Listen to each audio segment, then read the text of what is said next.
yang memasuki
dan menakir kepada Allah Subhanahu wa taala dan berdoa ke muallim dan infak.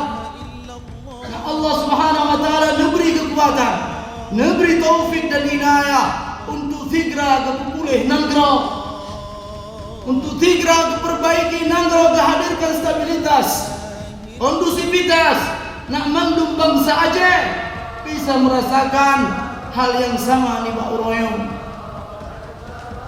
Menanci kamu lagi, apa ada dengar beklam Bapak Presiden Republik Indonesia Prabowo Subianto, nah di Aceh ni Pak Uroyong. Dan melaki cik tangannya, mudah-mudahan segera ganyan dikembalikan, segera ganyan dipulihkan kondisi di Aceh. Allah